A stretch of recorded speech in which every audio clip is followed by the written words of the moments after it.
My daughter sent me to a nursing home to sell my house, but what I did next left her speechless. My hands know every bolt in an 80s Ford, but my back complains like I've been hauling tractors all day. That's what happens when you turn 65 after spending 4 decades hunched over engines in Miami heat. Name's Tony Garcia. Auto mechanic since before most people pumping gas today were born. They say age is just a number. Well, so is your bank balance, but both start to matter a whole lot when they get low enough. Not that I'm complaining. My little garage on Flagler Street kept food on the table and put my daughter through college, something my old man never could have dreamed of doing for me. The smell of motor oil and the sound of a perfectly tuned engine still get me going more than any fancy cologne or orchestra ever could. Guess that makes me simple. At least that's what my daughter Lisa seems to think these days. Back in the 80s, I used to race my Mustang down A1A, blasting Michael Jackson's Thriller with the windows down, dreaming about owning a DeLorean like in Back to the Future. Man, those were the days.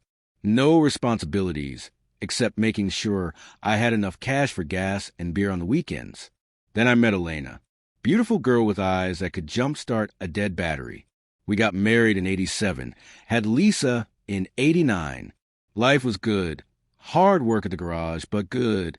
Elena made our little house on Dolphin Street feel like a mansion.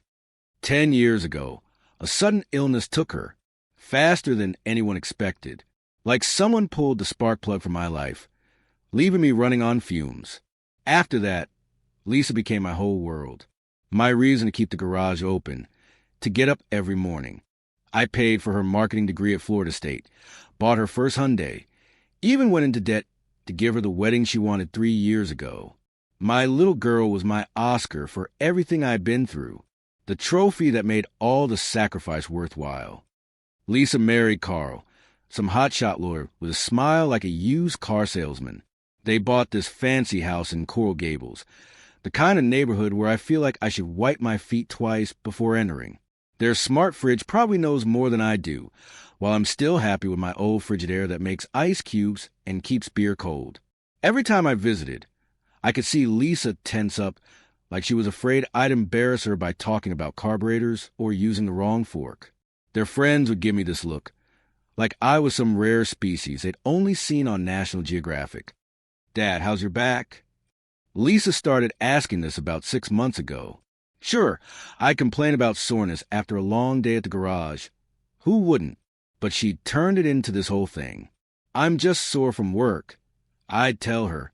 She'd exchange these looks with Carl, the kind that say more than words ever could. Tony, you shouldn't be working so hard at your age, Carl would say while sipping some fancy whiskey that probably cost more than what I make in a day. You don't want to be a burden on Lisa, right? A burden. That word stuck in my head like a rusty nail. After 40 years of never missing a day of work, of putting food on the table, of raising a daughter alone after my wife died, I was now potentially a burden. It started small. Lisa suggesting I see specialists for my back. Tests, doctors, more tests. Nothing major found, just the wear and tear of a working man's life. Then came the helpful suggestions. Maybe I should consider professional care.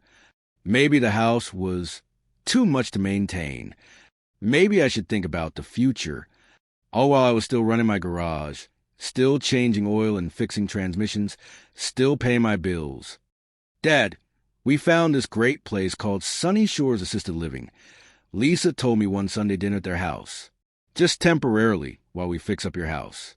The roof needs work, and we can update the kitchen.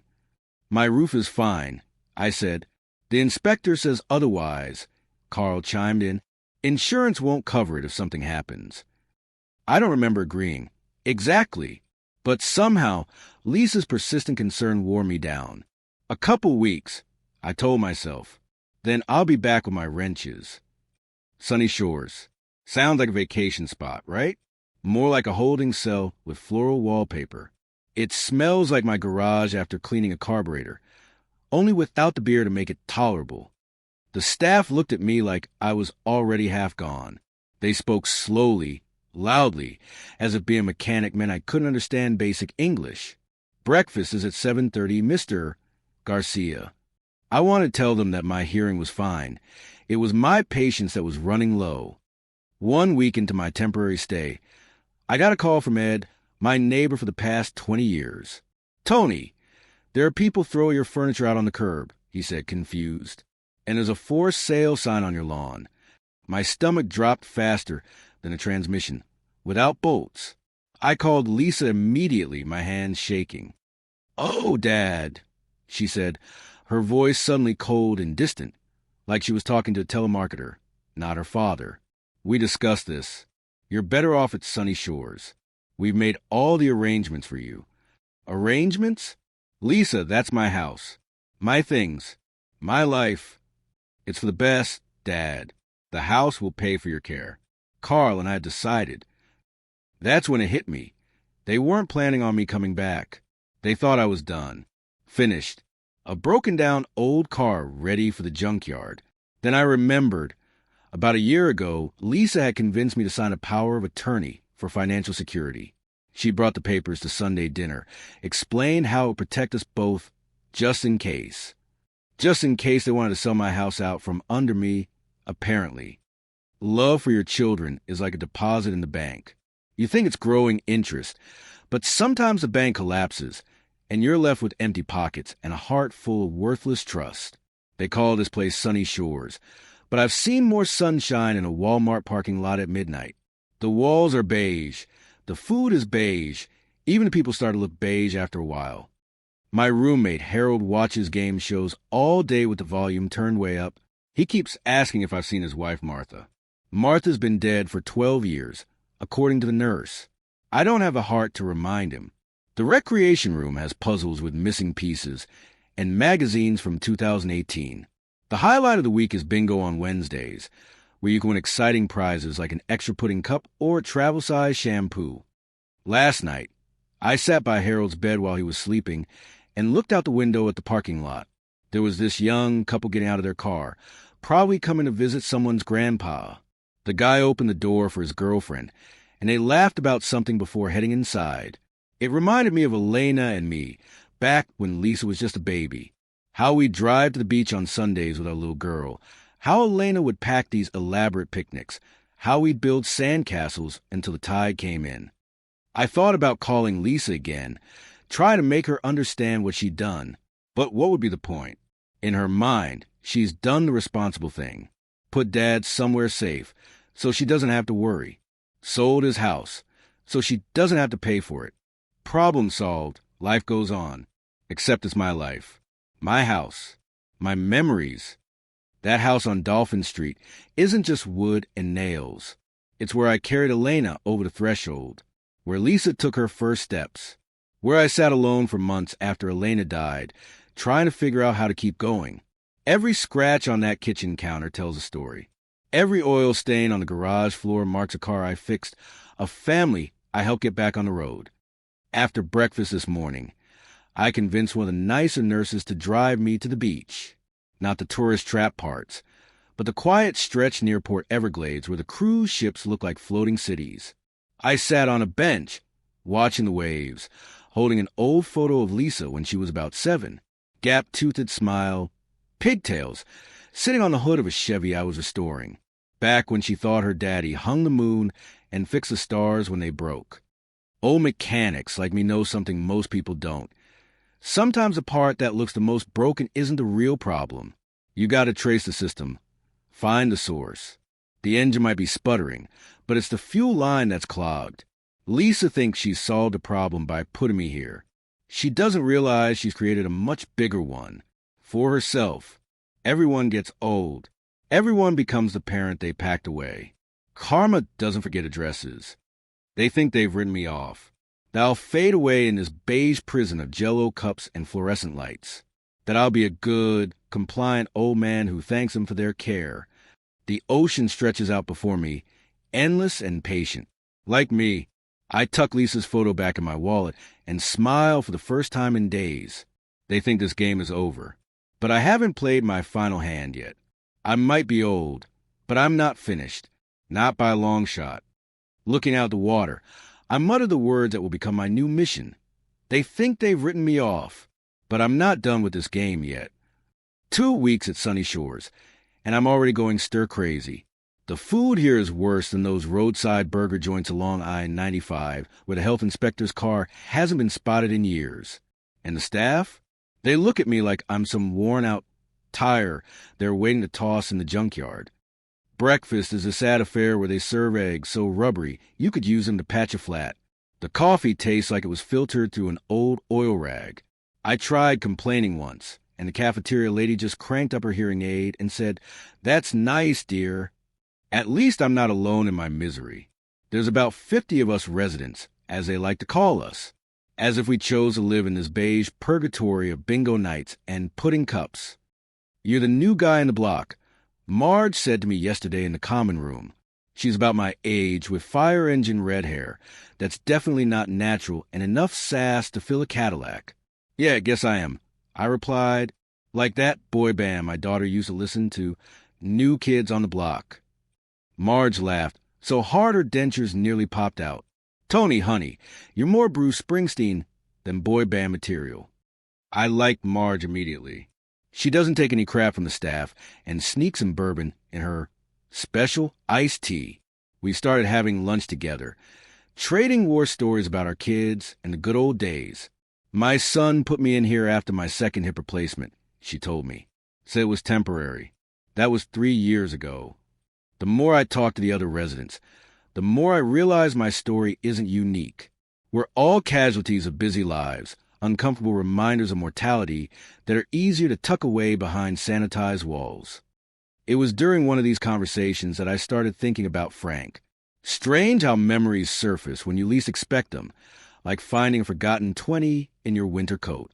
Back in '95, I was working in my garage when this sleek Jaguar rolled in with engine trouble.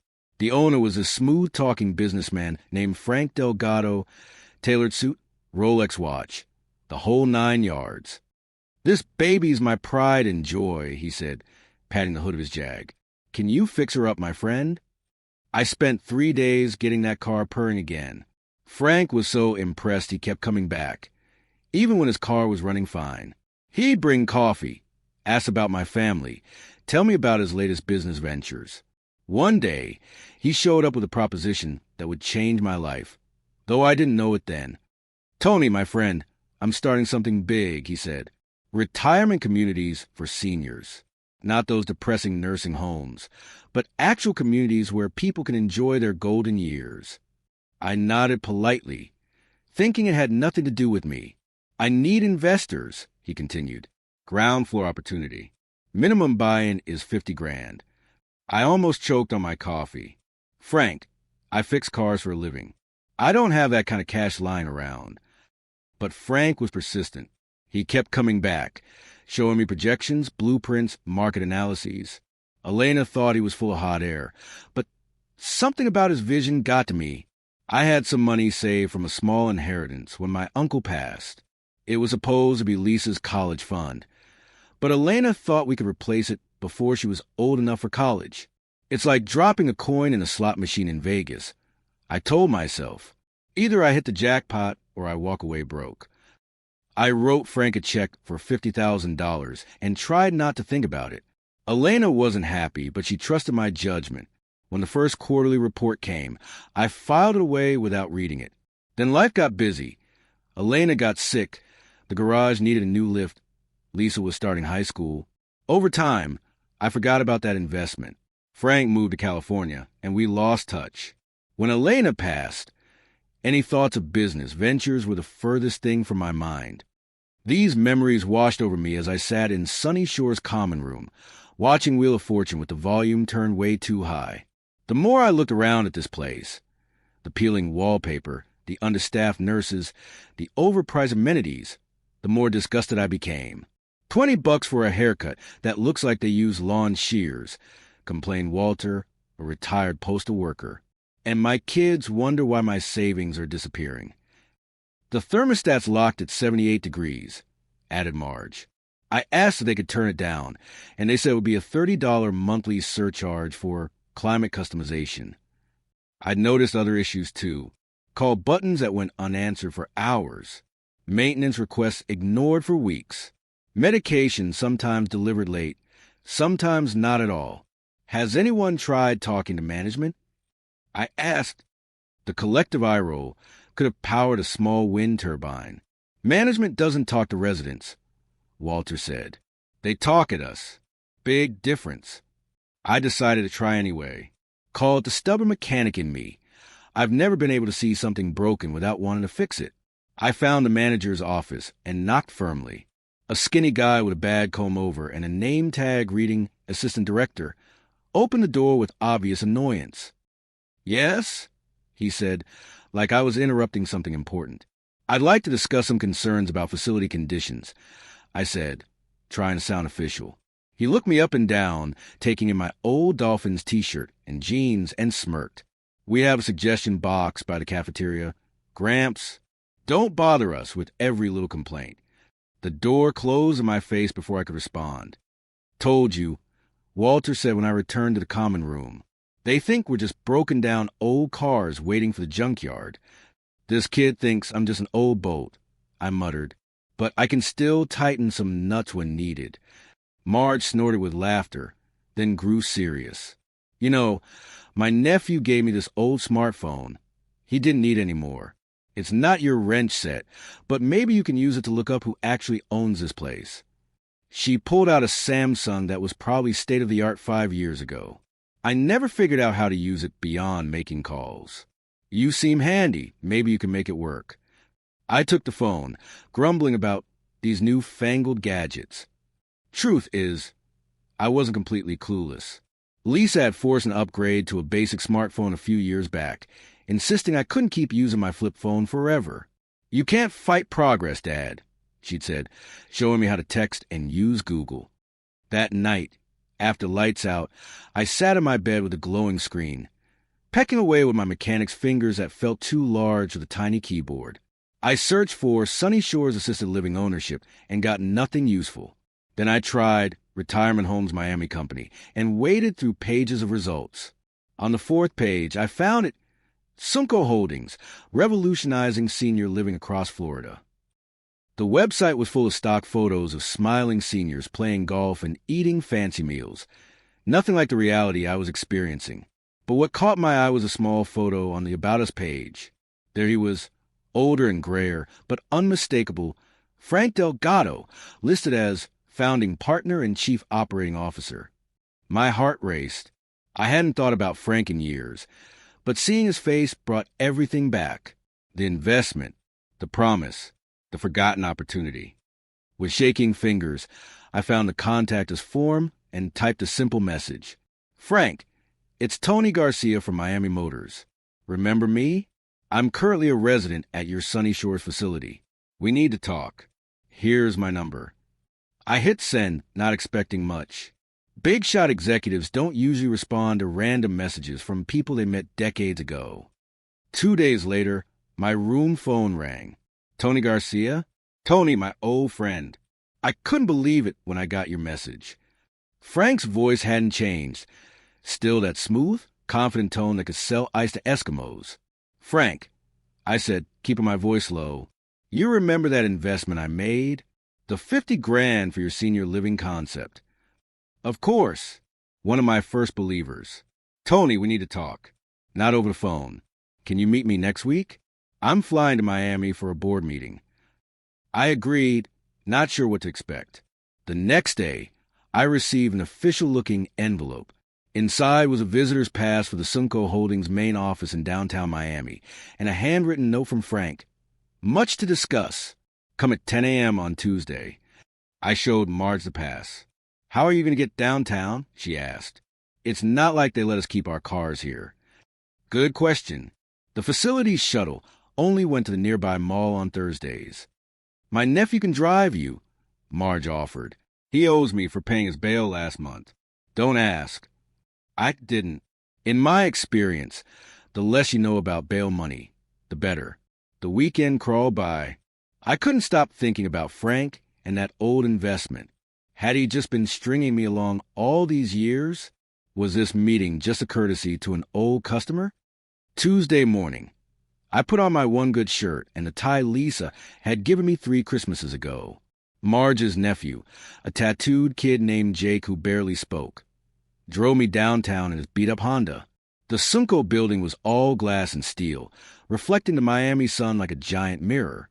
I felt out of place with my weather hands and department store clothes, but I squared my shoulders and walked through the revolving doors. "I have an appointment with Frank Delgado," I told the receptionist, showing my visitor's pass. She directed me to the 15th floor. The elevator was fancier than my first apartment. Frank was waiting in a conference room with floor-to-ceiling windows overlooking Biscayne Bay. He'd aged well, silver hair, tan skin still fit. He hugged me like we were old war buddies. "Tony, my friend, it's been too long." He insisted on catching up before business, asking about Elena. He hadn't known she passed. About Lisa, about my garage. Finally, he leaned forward. "So you're at Sunny Shores. Not our flagship location, I'm afraid. How are they treating you?" I told him straight, the understaffing, the neglect, the nickel-and-diming. His face darkened with each detail. "This isn't what I built this company for," he said. "But I've been focused on expansion, left too much to regional managers." He sighed. "Tony, there's something you should know about your investment." Here it comes, I thought. The part where he tells me my money disappeared years ago. "You're still a 60% owner of the company." I stared at him, certain I had misheard. "I'm what now?" "A majority shareholder. The other early investors pulled out during the 2008 recession. I kept your shares active, reinvested your dividends. Legally, you own more of Sunco than I do." My mind went blank, like an engine suddenly cutting out. "But that's not possible. It was just 50 grand. Frank pulled out a folder and slid it across the table. Inside were financial statements, legal documents, stock certificates. Numbers with a lot of zeros. "I tried to find you when things took off. That old garage on Palmer Street you had back then was sold, and the new owners had no information. I sent letters to your house on Dolphin Street, but never got response. Must have been when Elena was sick and you were focused on her care. Your landline was disconnected, and well, you were never one for cell phones or computers back then. I even stopped by a couple times over the years, but the timing was always off. Neighbors said you were working long hours at the new garage. Still, I kept your shares active, knowing you were out there somewhere. The universe has its ways of reconnecting people when the time is right. So, all these retirement homes. I own them, including Sunny Shores. Technically, yes. The board runs daily operations, but as majority shareholder, you have significant power. The meeting I mentioned is tomorrow. Would you like to attend? Life sometimes throws you the keys to a car you didn't even know you bought. And there I was, suddenly holding the keys to an entire fleet. I thought about Lisa selling my house, about the dismissive staff at Sunny Shores, about all the residents being treated like outdated models not worth repairing. "Yes," I said, feeling more alive than I had in months. I believe I would. The next morning, I stood outside the Sunco Holdings building again. This time, I wasn't just Tony the old mechanic. I was Tony Garcia, majority shareholder. I straightened my cap, took a deep breath, and muttered, "Time to remind them who's boss around here." The next morning, I walked into Sunco Holdings like a man with purpose. After decades of tightening bolts and fixing engines, I was about to fix something much bigger. I wore my best jeans, my old denim jacket with the American flag patch, and my Miami Dolphins cap. Not exactly Fortune 500 CEO attire, but it was authentically me. The receptionist did a double take as I approached her gleaming desk. She looked at me like I'd mistaken the place for a truck stop. "Can I help you?" Her tone suggested what she really meant was, "Are you lost, old man?" "Board meeting. I'm expected," I replied, showing the visitor pass Frank had given me. She blinked rapidly, probably wondering if this was some kind of hidden camera show. 10th floor, conference room A. "They're waiting for you." As the elevator climbed. So did my nerves. What did I know about running a company? I'd spent my life with grease under my fingernails, not pushing papers in some fancy office. But then I thought of Marge and all the other residents being nickel and dimed while eating rubber eggs, and my resolve hardened. Sometimes the best mechanic for the job isn't the one with the fanciest tools, but the one who actually cares about the car. The conference room had one of those long polished tables that probably cost more than my first house. Around it sat 7 people in suits that screamed, "I make your annual salary before lunch." At the head was Frank, who stood up with a smile when I entered. "Gentlemen, ladies, I'd like to introduce Anthony Garcia," Frank announced. They stared at me like I was a penguin that had waddled into a lion's den. "Don't worry, I'm not the pizza delivery," I joked, breaking the silence, though a pizza wouldn't hurt. These morning meetings always go better with food, don't they? No one laughed. Tough crowd. A hawk-faced man at the far end frowned. "Frank, what is this?" "We have serious business to discuss today." Frank's smile never wavered. "Indeed we do, Richard. Very serious business." He gestured for me to take the empty chair beside him, the one with the best view of the Miami skyline. "Mr. Garcia is our majority shareholder," Frank continued casually, as if announcing the weather. "He owns 60% of Sunco Holdings and has expressed interest in taking a more active role in our operations." The room temperature seemed to drop 20 degrees. A woman in a red blazer choked on her water. The hawk-faced man, Richard, apparently, turned as white as a fresh paint job. "This is absurd," Richard finally sputtered. "I've never heard of any Anthony Garcia." Frank slid a folder across the table. "All the documentation is in order. Mr. Garcia was my first investor back in 1995. His shares have been held in trust while we reconnected." Richard flipped through the papers, his frown deepening with each page. "This can't be right. He's what are you exactly, Mr. Garcia?" "Auto mechanic," I replied. 43 years fixing what others break. And from what I've seen of Sunny Shores, I've got my work cut out for me here, too." "You're serious?" Richard scoffed. "An auto mechanic? This must be a joke. Our company operates specialized senior living facilities across 3 states. We're not changing tires here." The condescension in his voice reminded me of every rich customer who thought they knew more about their car than I did after watching a YouTube video. "You're right," I replied calmly. "Changing tires is honest work where the customer gets what they pay for. Can't say the same for what I've seen at Sunny Shores." The tension in the room could have been cut with a socket wrench. That's when the door opened and in walked Bernie Goldstein, one of my longtime customers whose Cadillac I'd been servicing for 20 years. He was carrying a briefcase and wearing a suit that made the others look off the rack. "Sorry I'm late," Bernie announced. Traffic on I-95 was murder. Richard's jaw nearly hit the floor. "Mr. Goldstein, what are you doing here?" "Representing my client," Bernie replied, nodding at me. "Hello, Tony. Nice digs, huh?" See, Bernie wasn't just a Cadillac owner. He was one of Miami's top corporate attorneys, the kind rich folks called when they needed serious firepower.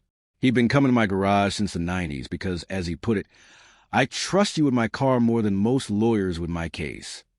When I called him yesterday to explain my situation, he laughed for 5 solid minutes, then said, "Tony, this is the most interesting case I've had all year. I'm in." Bernie took the seat opposite me and opened his briefcase. "I've reviewed all the documentation. Mr. Garcia's ownership position is ironclad. Now, what's this I hear about conditions at Sunny Shores?" And just like that, the balance of power shifted. It wasn't just old Tony the mechanic anymore. It was Tony Garcia, majority shareholder, with legal representation that made the board members fidget in their expensive seats. "Perhaps we should start with the financials," Frank suggested, sliding another folder my way. For the next hour, Frank and Bernie walked me through Sunco's operations. The company owned 12 facilities across Florida, Georgia, and South Carolina. On paper, they were all profitable, very profitable. But as we dug deeper, I noticed something odd. Why are the maintenance costs at Sunny Shores 40% lower than at Palmetto Grove, even though they're similar sizes? I asked. Richard cleared his throat. "Cost efficiency measures." "Cutting corners, you mean?" I countered. "The place is falling apart." As we went through more numbers, A pattern emerged. Under Richard Crow's management, resident fees had increased yearly while services decreased. Maintenance requests were ignored. Staff levels had been cut to the bone, all while executive bonuses, especially Richard's, had doubled. It was like seeing a car with shiny rims and a custom paint job, but a rusted-out undercarriage and no oil in the engine. Looked good from a distance, but ready to break down. "I've heard enough," I said finally. "Mr. Crow, you've been running these places like a chop shop, stripping them for parts while the structure falls apart." "How dare you?" Richard stood up, his face flushed. "I've increased company profits by 22% year over year by charging residents for climate customization while keeping the actual air conditioning at 78 degrees. I shot back. By serving food that wouldn't pass muster at a gas station hot dog roller, by ignoring call buttons from people who need help." Richard looked around for support, but found none. Even his fellow board members seemed uncomfortable now. "Mr. Garcia doesn't understand the business realities," Richard said desperately. "Running senior care facilities at a profit requires certain compromises." "No," I said, standing up to match him. "It requires integrity. Something you wouldn't recognize if it came with a diagram and instructions." I turned to the board. "As majority shareholder, I'm exercising my right to remove Richard Crow as Chief Operations Officer effective immediately." I'll never forget the look on Richard's face, like a man who just heard his engine throw a rod on a cross-country trip. "You can't do this. I built this company." "Correction," Frank interjected. "We built this company. And then you tried to strip it for parts." Bernie slid a document across the table. "Your termination agreement, Mr. Crow. The security team is waiting to escort you from the building." "You're driving out my garage, son," I said as Richard was led away, sputtering threats about lawsuits. "Don't come back." The remaining board members looked at me with new eyes, part fear, part curiosity. I wasn't just an old mechanic anymore. I was a guy who just fired their boss without breaking a sweat. "Now," I said, sitting back down, "let's talk about fixing what's broken." Over the next 3 hours, we restructured Sunco from the ground up. With Frank's industry knowledge and my first-hand experience as a resident, we identified everything that needed changing. First order of business: a complete audit of all facilities, starting with Sunny Shores. Second, immediate staff increases and proper training. Third, facility renovations, beginning with the basics: working air conditioning, decent food, responsive call systems. This will affect our profit margins, one board member pointed out. "Initially, yes," I agreed, "but we'll make it up in volume and reputation. Happy residents stay longer. They refer their friends. Their families give good reviews instead of complaints." I'd seen the same principle in my garage. I could have charged more per job and cut corners, but I built my business on repeat customers who trusted me to do right by them. A transmission replacement might cost a customer $2,000. I explained. But if I do it right, I get their business for life.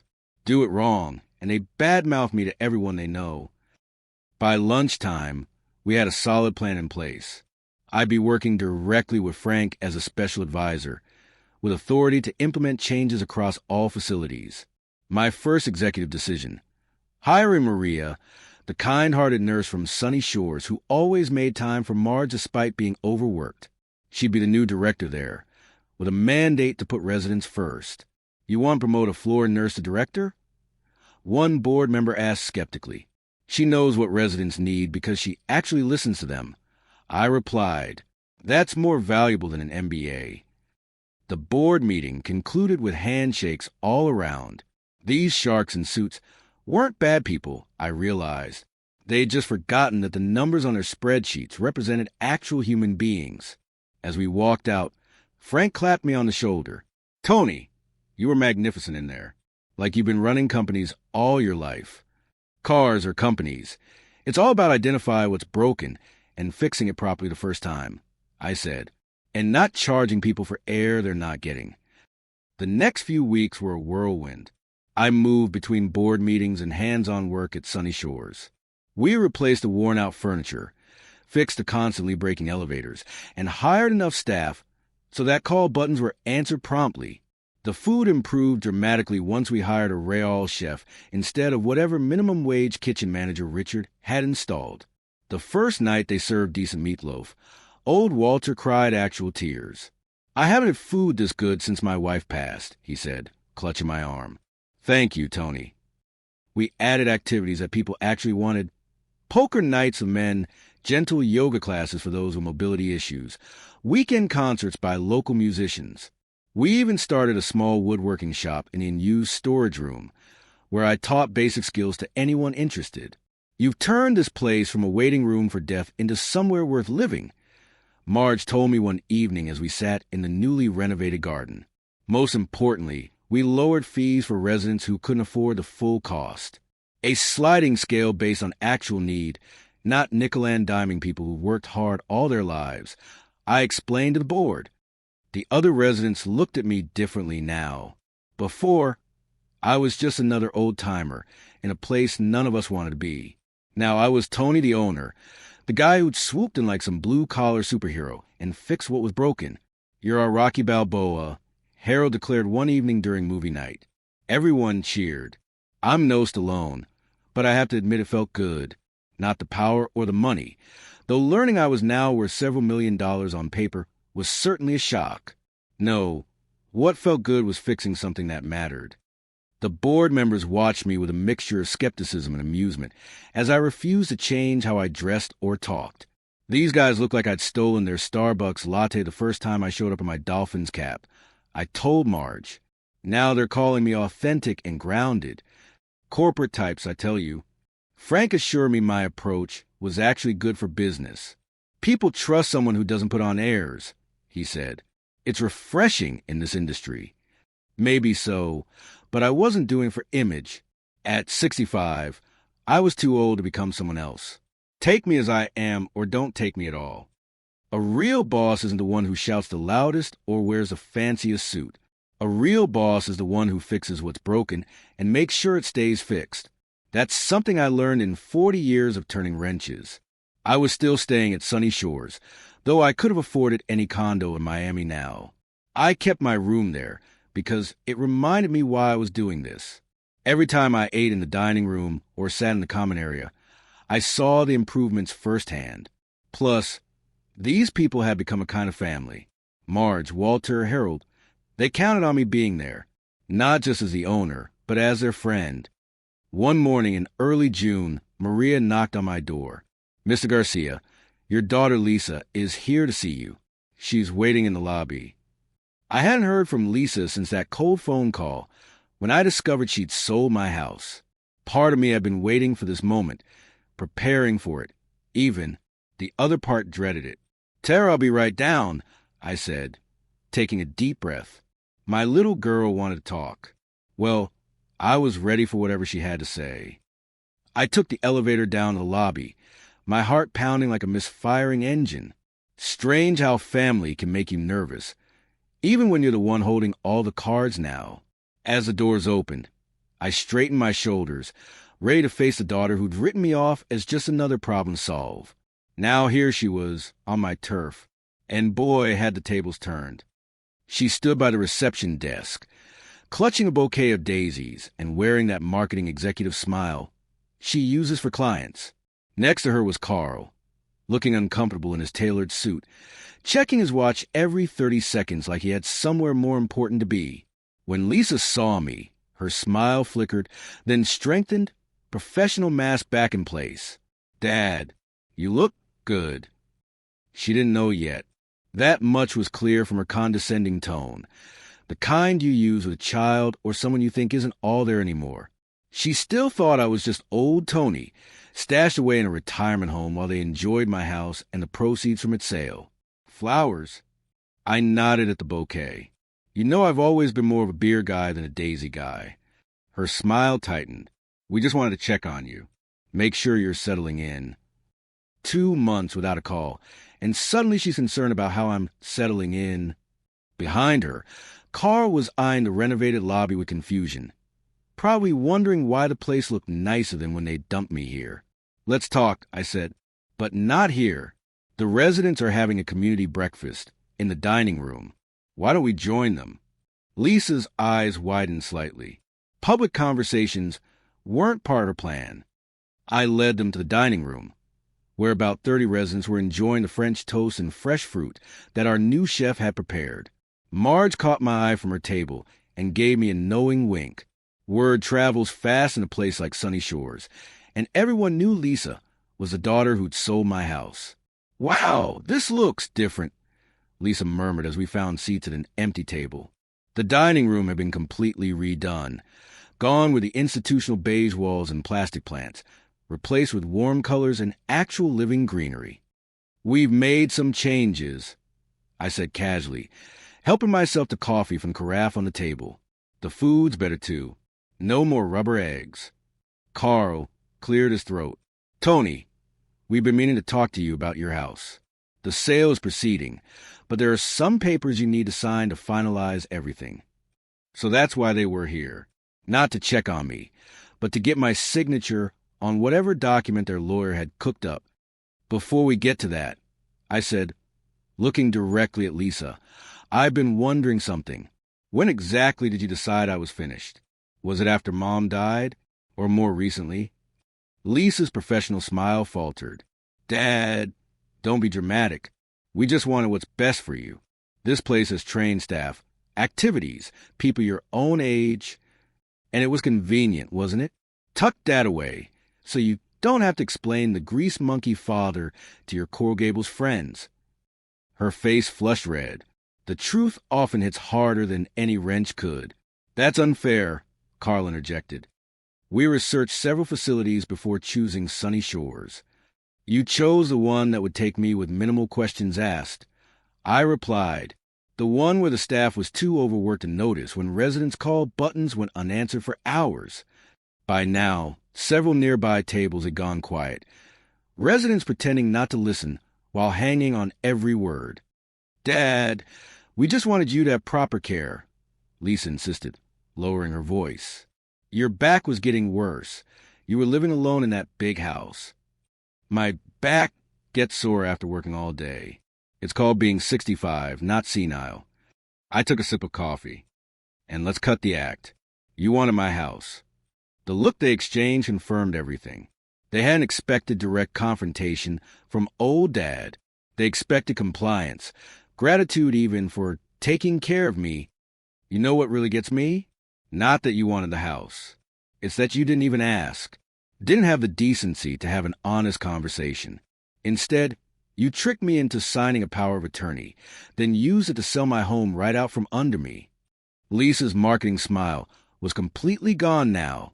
In its place was something raw and defensive. "We did what we had to do. You wouldn't have agreed otherwise." "No, I wouldn't have. It's my house, my life, my decision." Carl put his hand on Lisa's arm, trying to calm her, but she was past that now. The dam had broken. "You have no idea what it's like," she hissed, leaning forward. "Do you know how hard it is being the daughter of an auto mechanic when all my friends' parents are doctors and lawyers and executives?" There it was, the real reason, exposed like a corroded battery terminal. "You embarrassed me my entire life. Walking into parent-teacher conferences with grease still under your nails. Picking me up from dance recitals in that rusted truck." Every word was like a punch to the gut, but I kept my face neutral. Around us, the room had gone completely silent. Even the kitchen staff had stopped moving. "I put you through college with those greasy hands," I said quietly. "Bought your first car. Paid for your wedding. And you made sure everyone knew it. My daughter, the college graduate. My daughter, the marketing executive. Like you were shocked I could amount to anything." Carl looked mortified. This public meltdown wasn't part of their plan. "Lisa, maybe we should continue this in private," he muttered. "No," I said firmly. "Let's keep going. I want to understand. So you were ashamed of me your whole life because I fix cars for a living? Because I didn't wear fancy suits or use big words?" "You don't understand," Lisa said, tears forming in her eyes. "In their world, people like you are, they're nobody." The words hung in the air like exhaust on a cold morning. Nobody. That's what I was to her. After everything, I was nobody. I noticed Carl subtly checking his phone under the table, probably texting their lawyer about the scene unfolding. "Let me make sure I understand," I said, keeping my voice steady. "You decided I was a burden, an embarrassment. So you tricked me into signing over power of attorney, put me in the cheapest care facility that would take me, and sold my house for my own good. We were going to split the proceeds with you," Carl offered lamely. "Set up a fund for your care." "How generous," I replied. "Tell me, where's all my stuff?" "My tools? Elena's china cabinet, the photo albums." They exchanged another look. "We had to clear the house quickly for the staging," Lisa mumbled. "Some things were donated, others are in storage." "Donated? Those were my memories, not your cast-offs." I stood up slowly, looking at my daughter, this stranger who shared my blood, but apparently none of my values. "You want to know something funny? When I first got here, I was devastated. Not just because you tricked me and sold my house, but because I thought I'd failed you somehow, that I hadn't raised you right." Lisa started to speak, but I held up my hand. Then I realized something. This isn't about me at all. It's about you, your insecurity, your need for status. The fact that you're still seeking approval from people who judge others by their job title instead of their character. By now, Marge had made her way to my side, placing a supportive hand on my shoulder. Walter stood nearby, arms crossed, a silent guardian. Even Maria, our new director, had appeared in the doorway, watching carefully. "My daughter sold my house," I announced clearly to the room, though everyone already knew. She thought I was finished, a used-up old man who could be discarded. Carl stood up abruptly. "This is inappropriate. We came here in good faith to check on you, and you're publicly humiliating us." "Now you know how it feels," Marge piped up, her voice sharp as a tack. "To be treated like you don't matter." Carl pulled out his phone. "I'm calling our attorney. This harassment has to stop." "Go ahead," I said. "While you're at it, tell him to look up who owns Sunny Shores Assisted Living now, and all of Sunco Holdings, for that matter." The confusion on their faces was almost worth everything I'd been through.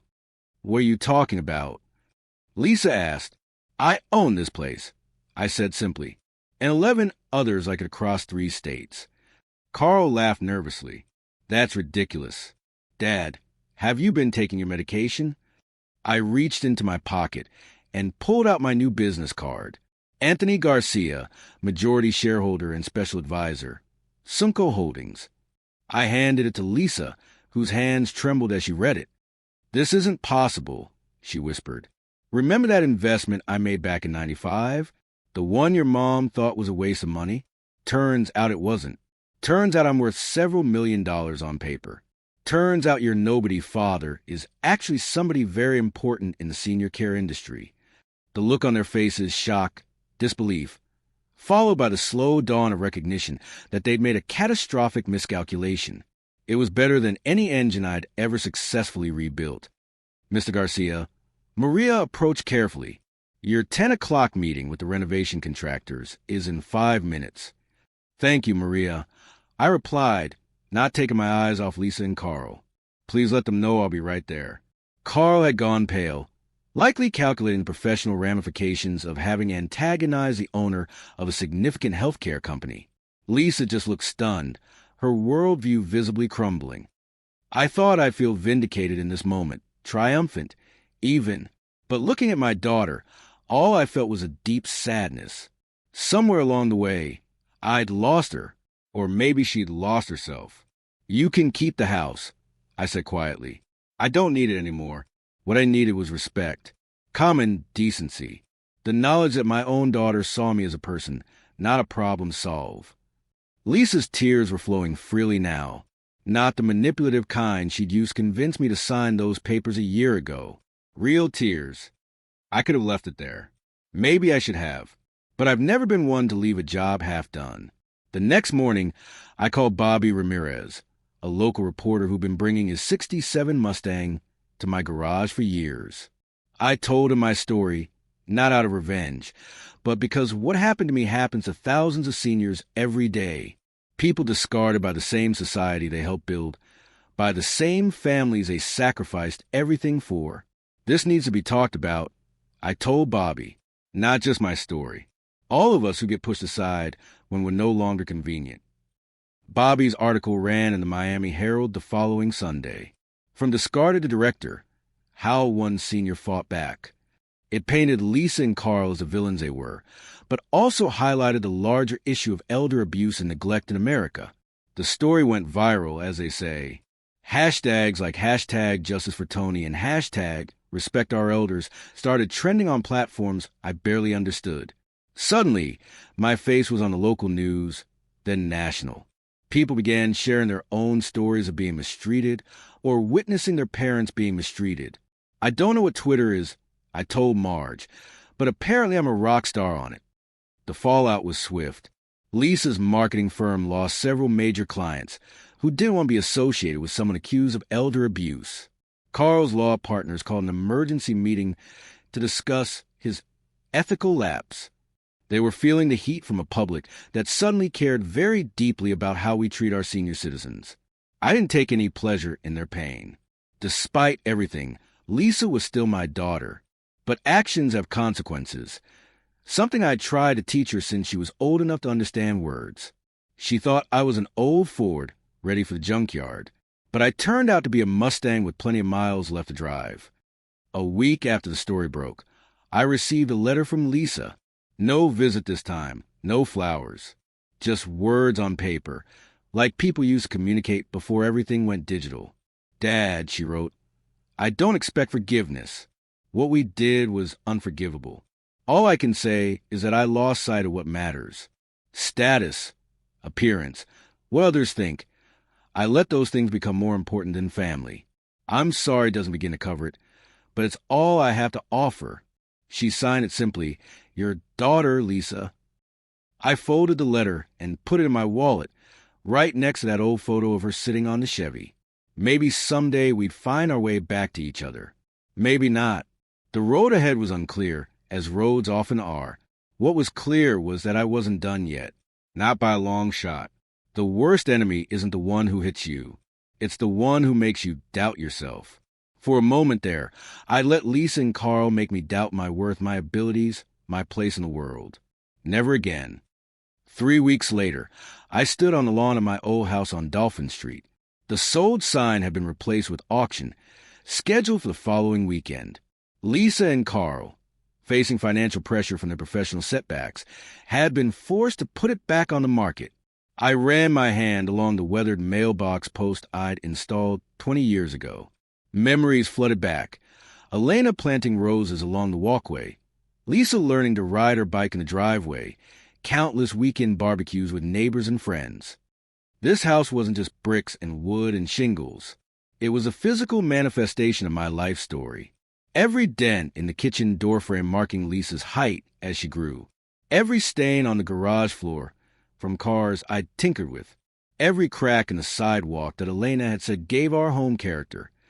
I looked up at the bedroom window where Elena had spent her final days, where I'd sat holding her hand, promising to keep going somehow.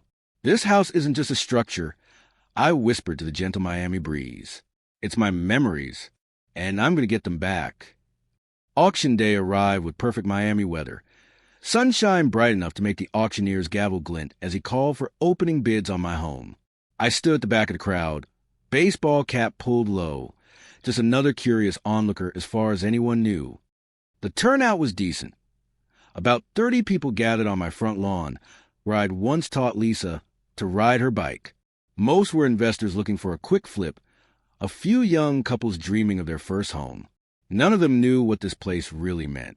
Starting bid for this charming 3-bedroom in Dolphin Street, $280,000, the auctioneer announced. A man in khakis raised his paddle. Then a woman in a business suit countered. The price climbed steadily. $300,000, $315,000, $330,000. Each number represented a piece of my life, being assigned a dollar value. The rose bushes Elena had planted. The kitchen where we danced on our anniversary. The bedroom where she'd taken her last breath.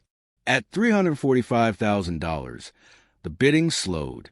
The auctioneer started his Going once, going twice routine. That's when I raised my paddle. $375,000. The crowd turned to look at me, this old guy in a Dolphins cap and denim jacket. The auctioneer blinked, then recovered his professional demeanor. I have $375,000 from the gentleman in the back. Do I hear $380,000? Silence. The investors knew a motivated buyer when they saw one, and they weren't about to get into a bidding war with someone who clearly had an emotional stake. Sold for $375,000. Marge, who'd insisted on coming with me for moral support, squeezed my arm. You did it, Tony. Cost me more than Lisa's first car. I joked, but worth every penny. As I walked forward to sign the paperwork, I noticed a small group had gathered by Marge, Walter, Harold, and several other Sunny Shores residents who'd taken the shuttle bus to witness this moment. They broke into spontaneous applause, causing the real estate types to look around in confusion. What's happening? One investor asked another. That old man just bought back the house his daughter sold out from under him. Harold announced proudly, he's our boss at Sunny Shores, and he's showing that family ain't just a word. The story spread through the crowd in whispers. By the time I finished signing, even the auctioneer was giving me a respectful nod. Congratulations on reclaiming your home, sir. 2 weeks later, I finally moved back to Dolphin Street. The house felt both familiar and strange, like returning to your hometown after decades away. Lisa and Carl had cleared out so thoroughly that my footsteps echoed in the empty rooms. But houses can be refilled. I found my tools in a storage unit. Lisa had at least had the decency not to throw those away. I tracked down some of my furniture through local donation centers. The photo albums proved harder to locate, but Marge's nephew Jake, who turned out to be pretty handy with computers, helped me find some online. The first thing I fixed was a garage. New workbench, better lighting, proper ventilation system. This wasn't just going to be my tinkering space anymore. I had bigger plans. I put up a sign in the front yard. Free auto repair classes for teens. Saturday mornings. No experience necessary. My neighbor had thought I'd lost my mind. You're going to let a bunch of teenagers mess around with tools in your garage? After everything you've been through? The first Saturday, 3 kids showed up. Joey, whose single mom couldn't afford to fix their aging Corolla. Marcus, in danger of dropping out of high school, but fascinated by engines. And Sophia, who got tired of mechanics telling her that girls don't understand cars and wanted to prove them wrong. I started simple: oil changes, tire rotations, basic maintenance. This isn't just about nuts and bolts. I told them it's about learning to fix things instead of throwing them away. About understanding how things work before you decide they're broken. Word spread. The next weekend, 6 teenagers showed up, then 10. We expanded to Sundays. Some of the Sunny Shores residents started coming over to help or just watch, enjoying the energy of young people learning something tangible in a world increasingly focused on the virtual. The kids started calling me Grandpa Tony, even the ones with actual grandparents. It was a title I wore with more pride than majority shareholder or any other fancy business card label. These kids think I'm a dinosaur, I told Marge during one of our coffee mornings. But dinosaurs survived a meteor, you know. 3 months after the auction, a familiar car pulled into my driveway. Lisa, alone this time, no Carl in sight. She sat in her BMW for almost 5 minutes before finding the courage to come to the door. She looked different, humbler, with less makeup and simpler clothes. The professionally highlighted hair was gone, replaced by her natural color with strands of early gray she'd previously hidden. "Hi, Dad," she said, her voice small. "Can we talk?" We sat on the porch swing I'd reinstalled, the same one where I'd read her bedtime stories when she was little. The neighborhood kids played street hockey nearby. Their shouts and laughter a reminder that life goes on generation after generation. "Carl and I separated," she said finally. "After everything that happened, the publicity, the shame, we couldn't stay together. Our values were too different." I nodded, letting her continue. "I lost my job. Most of my friends, too. Turns out they weren't really friends. What does a father say to a daughter who betrayed him, but who's now broken herself? Part of me wanted to say, I told you so, or you brought this on yourself. The wounded part of me wanted her to hurt like I had hurt. But when I looked at her, really looked, I saw not just Lisa, the marketing executive who'd been ashamed of her mechanic father. I saw little Lisa with skinned knees running to me for comfort. Teenage Lisa nervously asking me to teach her to drive. New mother Lisa proudly showing me photos of my grandkids. You sold my trust, I told her finally, but I'm not selling my love. That's the difference between us. Work on yourself, girl. Figure out who you are without the fancy job title and the Coral Gables address. She wiped away tears with the back of her hand, just like she used to as a child. I don't know if I can fix this, Dad. Everything can be fixed, I said. Some repairs just take longer than others. I didn't invite her to move in, didn't offer financial help. Some lessons need to be learned the hard way, and Lisa had a lot of learning to do. But I did invite her to Sunday dinner the following weekend. Small steps, cautious rebuilding. The real wealth isn't what's in the bank. It's what's in the heart. I'd learned that lesson over 65 years of living, losing, and rebuilding. Maybe Lisa was finally learning it too. Life settled into a new rhythm. Weekdays at Sunco, helping Frank implement our vision for senior communities that treated residents with dignity. Weekends in my garage with the neighborhood kids, teaching them skills that no app could replace. Evening visits from Sunny Shore's friends, who become like family. I even started dating again. Nothing serious, just coffee with Marge's cousin Patricia, a retired librarian with a wicked sense of humor and a love for classic cars. Elena would approve, I think. She never wanted me to be alone. My grandkids started visiting without their parents. Teenagers now, curious about this grandfather who'd suddenly become something of a local legend. They'd grown up hearing about Grandpa Tony the mechanic, but now they were seeing Grandpa Tony the businessman, the teacher, the community builder. It changed how they saw me, and more importantly, how they saw themselves and what was possible in life. You're like a superhero, Grandpa. My grandson, Jack, said one day as he helped me change spark plugs in a neighbor's Chevy. I laughed at that. No cape, kid, just persistence. On quiet evenings, I sit in my restored workshop, surrounded by the tools of my trade and the photos I've managed to recover. Elena and me on our wedding day. Lisa's high school graduation. The grand opening of my first garage. In one corner is a special frame containing that power of attorney form Lisa had me sign, the one that nearly cost me everything. I keep it as a reminder that trust should be earned, not assumed, and that sometimes the biggest threats come from those closest to us. But beside it is a newer photo, me surrounded by my teenage auto repair students, all of us covered in grease and grinning, like we discovered gold instead of just fixed a transmission. In many ways, we found something more valuable than gold. Purpose, connection, respect across generations. People often ask if I'm bitter about what happened, about being discarded when I was deemed no longer useful. The truth is, that experience broke me open, but in breaking, I found greater strength, like metal that's been forged in fire. Life is like an old engine. Sometimes you have to tear it down to the nuts and bolts to understand what's still working.